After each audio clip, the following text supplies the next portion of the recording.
Hi everyone, my name is Matt. I'm one of the clergy here at Hope Church, and what a joy that I get to continue our sermon series today as we look at the book of John's Gospel. So far, we have been galloping through it a few chapters at a time since Christmas. And today we come to an unusually small section. So in previous weeks we've kind of had a few chapters to look at, and then our reading has been just a few verses from within that. Today we're going to read the whole section that has been set out, but it is just a few verses. It's John chapter 12 from verse 37 to 50. And if you have a Bible with you, it might be helpful to look at one actually. This is kind of a bit of a dense passage, but if you have a Bible with you, you'll see that it might be headed something like Belief and Unbelief, or something like that.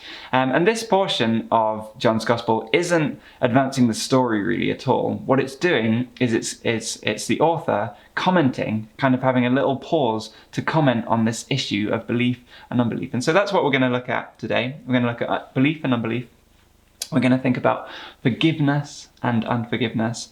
And when Paul drew up, not the Apostle Paul, our Paul Zafiriou, drew up the guide for this term and what we're going to be looking at, he entitled this talk, Hope is a Four-Letter Word.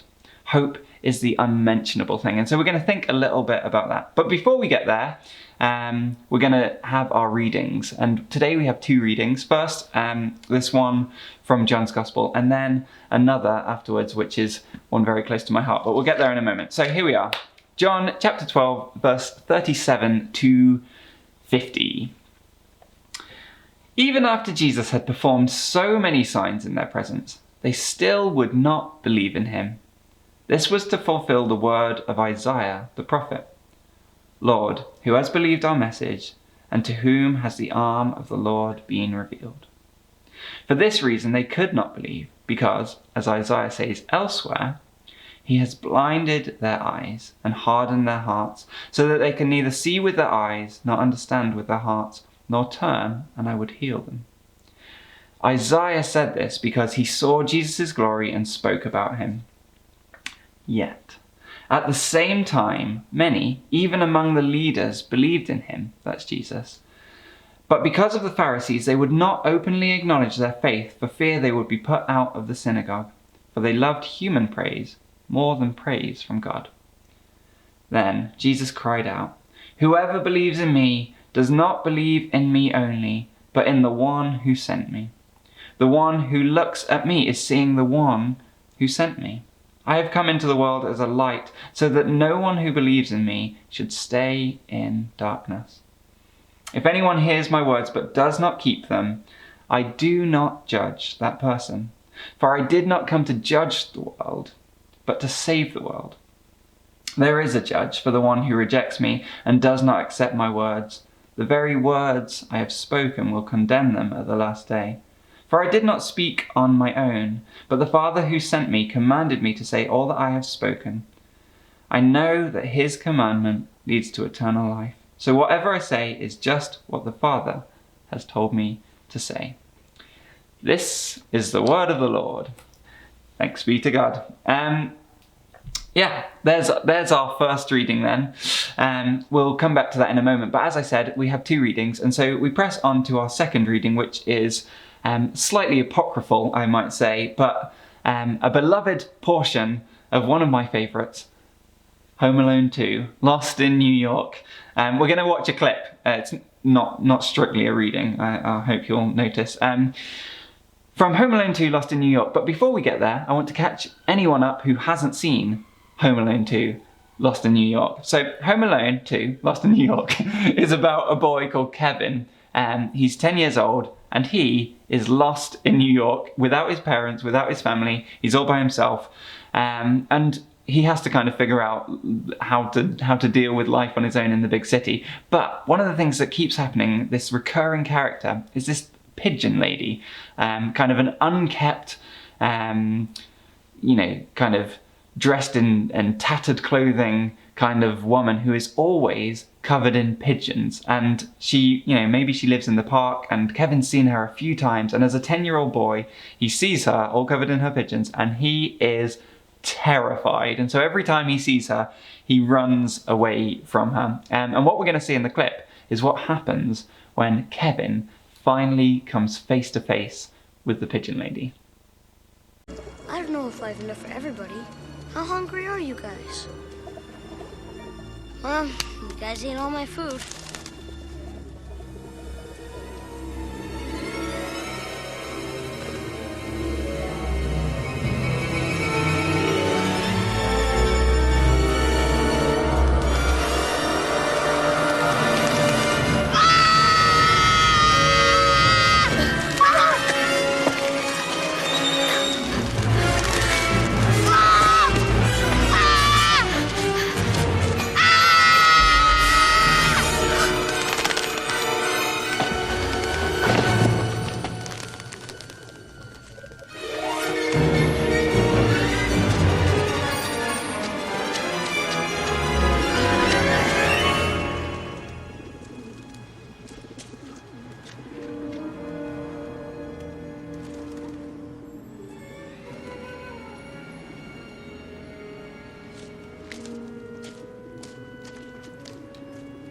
Look, I'm sorry I screamed in your face. You were just trying to help me, right? I'm Kevin McAllister. Your birds are real nice. I've seen you before. You have pigeons all over you. At first, you look kind of scary. But when I think about it, it's not so bad. They must be all over you because they like you. This is the word of the Lord. Perhaps not, but thanks be to God for Kevin and his antics nonetheless. What a joy, hey? We will return to Kevin later. I want you to hold that in your mind. We will come back there. It's not entirely irrelevant, if not joyful. But hold that in your mind. We will come back to that later. For now, I want to ask a question. The question is, can you see it? Can you see it? There's a theme running all the way through John's Gospel, and it is the theme of sight. Even in this passage that we look to today, we're told that Jesus performs many signs. He does things that they can see with their eyes, but somehow they don't see it. Or even this Isaiah scripture that we were reflecting on has this ancient scriptural theme of, are your eyes open? Are you ready to see with your eyes? Can you see with your eyes? And this goes all the way through John's Gospel. Elsewhere, we see Jesus literally healing blind people. That happens a number of times in the Gospel. And of course, John is saying that Jesus brings literal sight to blind, but he's also saying something, I think two more things. One, that Jesus is the sight bringer. And two, he gives us a new way of seeing in who he chooses to heal. So if you were blind in the first century, it'd be pretty well understood that you're blind because, probably because you did something wrong, or you're out of favor with God. And so there's this understanding, if you're born blind, or if you've been made blind in an accident or something, then it's because God is angry with you. And so when Jesus heals blind people, he's not only saying, yes, I am the sight bringer, but he's showing us a new way of seeing, which says, even if you are one who is considered out of favor with God, it is not true. You have been brought back into favor with God. And we see that elsewhere with Jesus here healing kind of paralyzed people, which is the same kind of assumption, this basic assumption. If you're born paralyzed, then you or your parents have sinned somehow. You're out of favor with God. And Jesus says, no, you're healed. You are restored. So he gives us a new way of seeing. Or this woman caught in adultery, and we read this a few weeks ago. There's this woman who's caught in adultery, and she's dragged before Jesus, and everyone goes, so what are you going to do, Jesus? You're going to condemn her? And he says, no, I don't condemn you. Go and sin no more. And so he offers this new way of seeing, where we're able to understand, we're able to perceive that all is forgiven. All have been reconciled. All are brought back to God. And I think it's important to note here, just this little passage from today's reading, from verse 44, if you're following along. It says, Jesus cried out, whoever believes in me does not believe in me only, but in the one that sent me. The one who looks at me is seeing the one who sent me. And then he says, I've come into the world as a light so that no one believes in me should stay in darkness. Again, this illusion, like, are you in the light where you can see, or are you in the darkness where you can't see? But what he's saying is, when you look at me, when you see what I do with my life, you're not seeing me, you're seeing the way of God more broadly. You're seeing what God is doing in the world. And so what Jesus is showing both his first century listeners and what we're hearing today is that Jesus is a reconciler on behalf of God, and that the God way is a way of acceptance and forgiveness and reconciliation. This is the way that God operates in our world. And when you see it, when you come to see that way, it changes you. And there's this lovely example also from in John's Gospel of this woman from Samaria. So these Samaritans, these people from Samaria, were out of favour really with the Jewish people. They'd had this fallout a few hundred years ago, and Jesus meets not just a Samaritan woman, but someone who was the kind of an outcast of the group because she'd been unfaithful in her marriage, and so Jesus has this conversation with her, and she kind of goes, well, what are you doing talking to me? Everyone knows you shouldn't be talking to me, first of all. And he says, no, you don't understand. I know more about who you are than you think I could possibly know, and I still choose to stand here and talk to you, and I still choose to bring a message of acceptance and of grace and forgiveness for you. And she goes away altered by this encounter. She encounters the acceptance and the forgiveness of God, and she goes away and she tells everyone about it. When you see this new way of being in the world, when you see the God way in action, it changes you, and you go away changed. But not all see it. That's what John is getting to in this passage. He's coming to say, yes, some will see it, and the word that we've kind of been given at the beginning is belief. Some will see it, some will believe. Some won't see it. They won't be able to believe. We're told that in the Isaiah passage. But we also see that there are those who have missed it so badly that they've literally turned the message on the head. And of course, I'm referring to the Pharisees. So in this text, it tells us that many amongst the leaders in the community believe, they see and they believe, but they're scared to act on it because they know that the Pharisees, who are the kind of religious elite of the day, they'd kick them out of the synagogue. They'd say there's no space for you if they even just uttered like this acceptance that there is an acceptance. They've missed it. They've missed it so badly that they're willing to literally turn it on its head. It's a message of acceptance, and they're willing to turn it into a message of rejection and kind of lines: who's in, who's out, who's in, who's out. It's ironic because the Pharisees, as the religious elite, are the custodians of the message, which that is, God is merciful. God is with the oppressed. That is the story of Israel's history, and they're the guardians of this story. They're supposed to be bringing people to God. They're supposed to be promoting this message that God is with people because God has acted mercifully and kindly towards his people. And somehow they end up being the oppressors. They say, we've got all these rules and not everybody's welcome. They reveal ultimately by their actions that God is not freely merciful, but God's mercy is given on merit. That not everybody is worthy of grace. You have to say or do the right thing. In this case, you have to not accept that Jesus and Jesus's way is the way of God. You have to push against that and say, no, there are lines, so not everybody's welcome. And if you can't do that, then you're not on either. And so they're all riled up by Jesus's message. They insist that Jesus has got it wrong, that grace isn't that free, that the Samaritan woman, that the woman caught in adultery, they can't also be included. They insist that there's something that you've got to do to get there. And in their case, they're insisting that you've got to jump through hoops of religiosity, that you've got to perform the right religious acts or say the right religious language.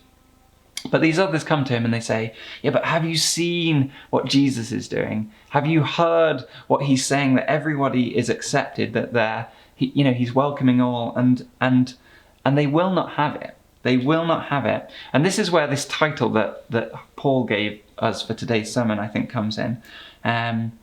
Hope, real hope, not kind of partial hope, or hope that you earn, or hope just for this select group of people, or hope if you do the right things. Real hope is a 4-letter word. It's the unmentionable to the Pharisees. They cannot believe that there could ever be a hope so wide open, so accepting, and a blessing for all. They just don't believe that it could be true. And so they double down, as I say, on the only language they know, which is the language of control. And they say, well, if you believe that it's that accepting, let me tell you, you're not even accepted because of your belief in that acceptance. How twisted has that come round to be? That the language of acceptance is the language of oppression and rejection through the Pharisees. They double down on the language of control, and they say, if you believe that, then you are out. Meanwhile, Jesus, we see, doubles down on mercy. In this portion of the passage from verse 47, he says, if anyone hears my words but does not keep them, I do not judge that person. For I did not come to judge the world, but to save the world. Jesus doubles down on mercy, and he tells us that even if you can't see it, even if you haven't got the eyes to see, you don't come under judgment. So wide and so freeing is the embrace of God that even when you go astray, even when you totally miss the point, even when you walk away, you are met with mercy. I came to save the world, not to judge it. And when he says save, he's talking about healing, wholeness, a putting back together of things, which is so far removed from division, which is what the Pharisees are doing, right? They're saying, you go over here, you don't belong, and you do belong. But Jesus says, no, all are welcome, all is forgiven, let it be put back together, let it be healed where it is fractured. And this is good news. This is good news for us. But the astute amongst you might have noticed that on the next line, it does say that there is a judge. So Jesus might not be judging, but it says, there is a judge for the one who rejects me and does not accept my words. The very words I have spoken will condemn them at the last day. It does say that. But I think here we have to be careful. We have to be careful not to split an unchanging God into two. So far what we've seen is Jesus walking mercifully in the world. Jesus, who himself says, when you look at me, you see the Father, you see the action of God in the world when you look at me. And when we look at Jesus, we just see mercy upon mercy upon mercy. And so we've got to be careful not to then flip that and go, well, all of a sudden, he says, in the end there'll be a judge. That must be condemnation. And so I actually feel like this translation, I'm reading from the NIV. It's what we read from here in this church. It's what we have in kind of by the chairs when we meet in person, if we ever do that. And so I've been reading from the NIV, but I actually feel like the NIV has misrendered this line, because they say here in verse 48, there is a judge for the one who rejects me and does not accept my words. And then, this is that judge, the very words I have spoken will condemn them at the last day. And I think condemnation is an unhelpful word to choose here. Of course, you can translate the idea of judgment in a number of ways, of which condemnation is certainly part, or certainly linked, I should say, but it's not the same. Judgment and condemnation aren't the same thing, and so I think this is actually a sloppy word choice in terms of the NIV. Judgment is tangled up with all kinds of other ideas. An idea of avengement, or kind of punishment, or even of damning. They're linked to judgment, but I think we're overeager sometimes to tie these two things together. Judgment is separate from sentencing. We see that in our legal system, in the courts. A judgment is made about you, and then you are sentenced based on that judgment. They are obviously linked, but it is not the same thing. Properly, and in its most simple form, judgment is simply to distinguish. Judgment is about clarifying the truth of how things are. So no matter how they may seem, or perhaps I should say in the light of John's gospel and this theme of sight, no matter how you might see them, the truth is revealed. Have you ever had a conversation about the capacity of drinking glasses? Maybe you have two glasses, they're different shapes or different sizes, and you go like, I wonder which one of those is bigger. No? Yeah, no, me neither. But let's suppose that you did. Let's suppose you did have that conversation. You might take your best guess and say, well, this one looks bigger to me because it's taller, and this one's so short. No way that one can be bigger. But eventually the judgment comes out. You fill them both up with water and you measure them using some science, and then you kind of pour those out, and then you see finally which one is the bigger. And then you can make a clear judgment. This one has been judged to be bigger. And it's proper judgment is about distinguishing truth from fiction. And it's about declaring the way things are. That's what judgment is about. And I think that's what Jesus is talking about here. He says, in the end, all things will be declared as they are. Now, of course, however much water fits into a drinking glass doesn't really matter in the final analysis. Like, who really cares, to be honest?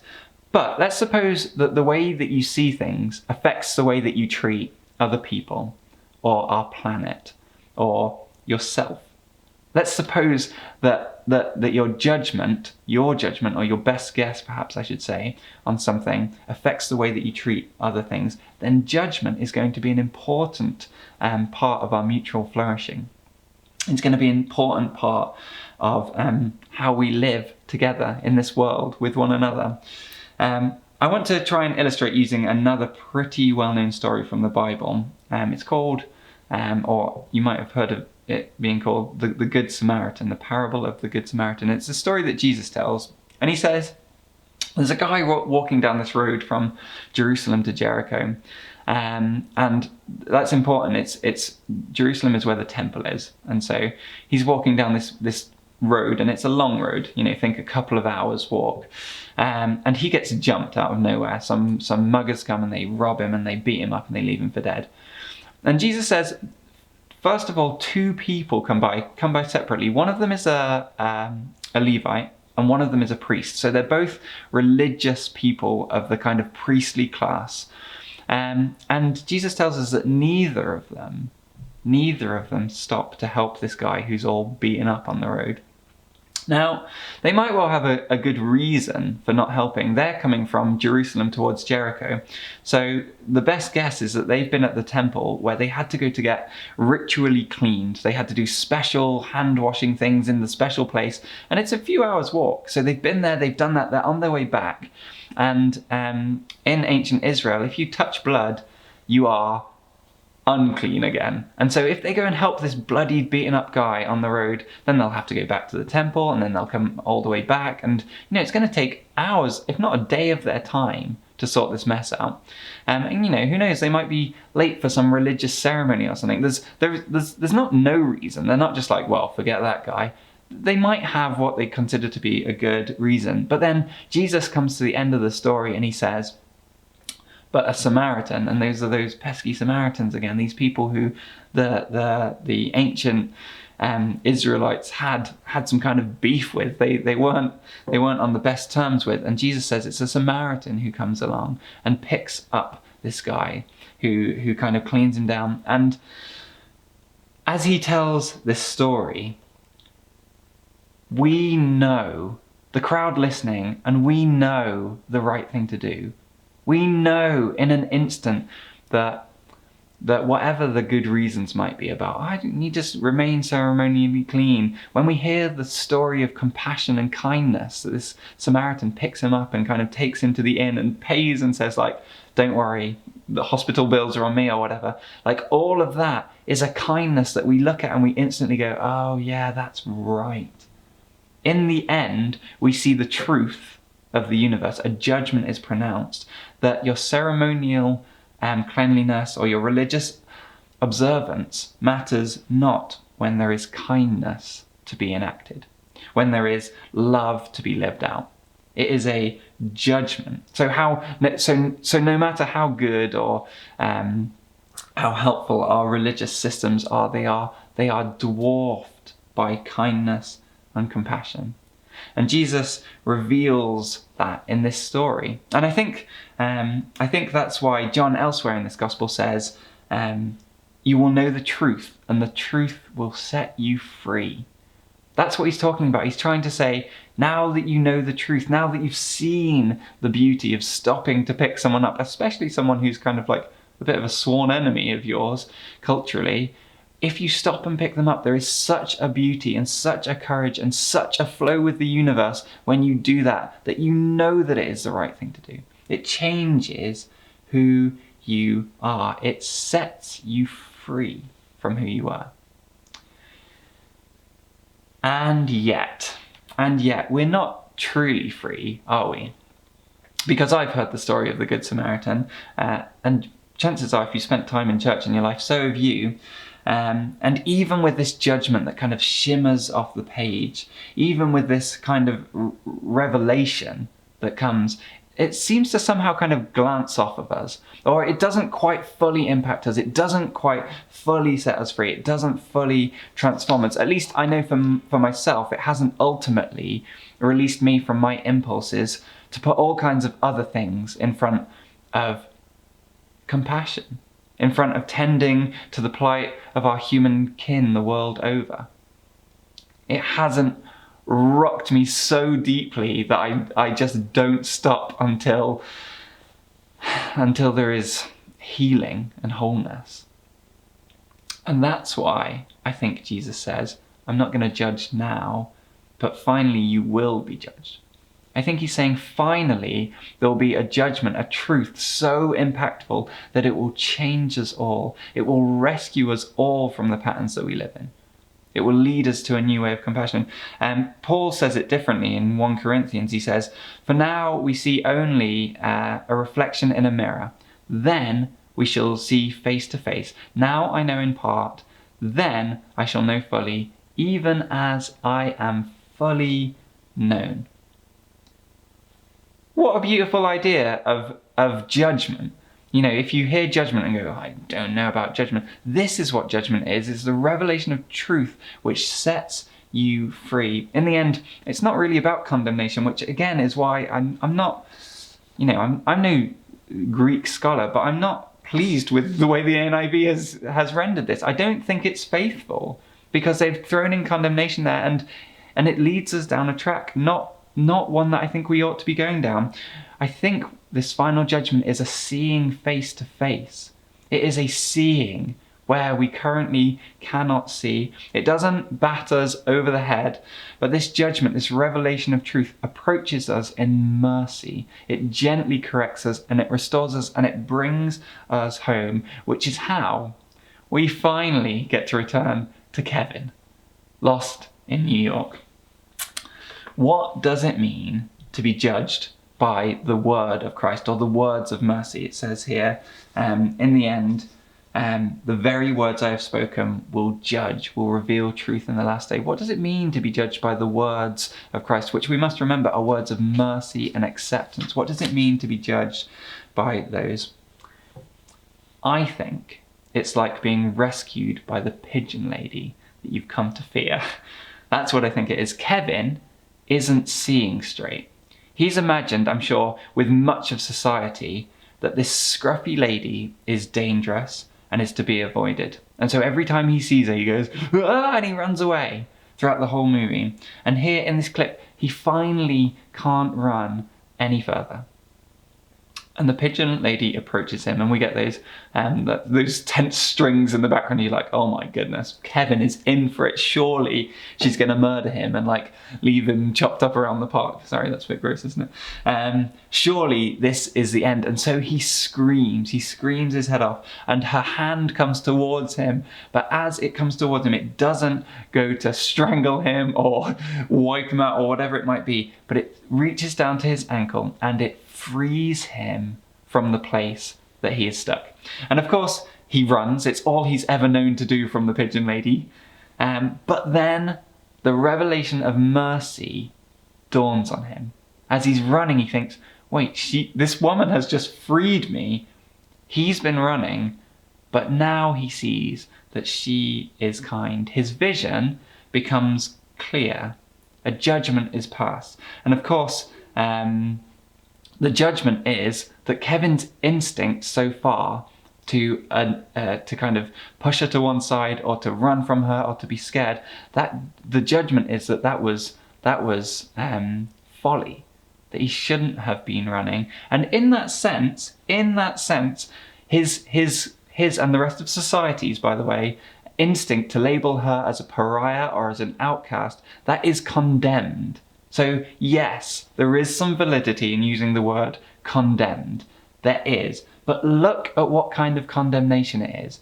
It's not a condemnation that locks him away, a condemnation that punishes him. Instead, it is a condemnation of his actions, not of him, of his actions previously, that brings him gently back into relationship. It is a judgment that brings him back, apologizing and offering friendship. It is a judgment that allows him to show mercy and compassion to the lady that the whole of the rest of the city is ignoring.